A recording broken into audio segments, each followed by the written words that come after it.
Yun, impromptu speak. Day 30 or 130th take. And yes, per generator. Siyempre, we need to keep the streak on. Tapos, ito. 3 minutes timer. Ano pa magandang gawin? Sige. Yan. Ang nakuha ko ay veteran. Veteran, kung tama yung meaning ko ng veteran, syempre, yun yung mga retired na militar o mga sundalo. Pero, para na ano rin to sa veteran na word, yung parang magaling ka, di ba? Magaling na matagal ka.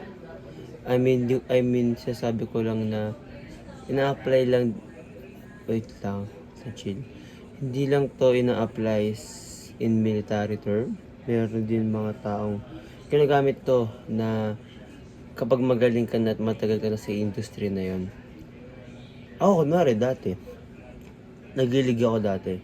Isa ako sa mga, sabi nila, na kilala.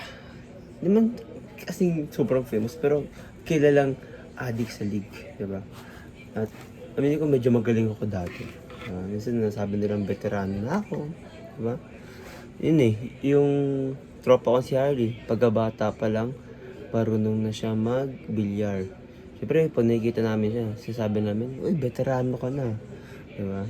Kasi matagal na parang matagal mo na siyang ginagawa, tsaka magaling ka talaga.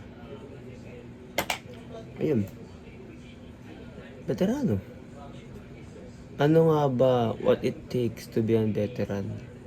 Actually, gusto ko rin maging veteran sa ibang field. Totoo lang. Ito, katulad nito, communication, di ba? Gusto ko maging veteran sa performing arts.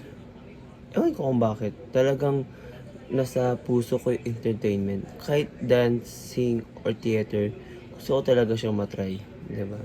Gusto kong umarte, gusto kong umiyak, gusto kong sumayaw, gusto magpaligaya, gusto kong magpalungkot. Wala masaya diba? Masaya pag nag-express ka, masaya pag nag-perform ka. Gusto ko maging veteran ako sa performing arts. Dati, gusto ko arts lang. Ngayon, gusto ko performing arts na. Para medyo specific. At para, syempre, narrow down ko kasi paradox of choice, diba? Ma-stun ako pag hindi ako nag-narrow down. Ayun, sana maging maganda pa yung future ko sa performing arts. I'm taking up voice lessons and reading some acting books. Pero sa dancing wala pa masyado, pero I try to stretch my body para sakaling dumulas. Pero dumudulas siya, ang angas niya. Ayun lang.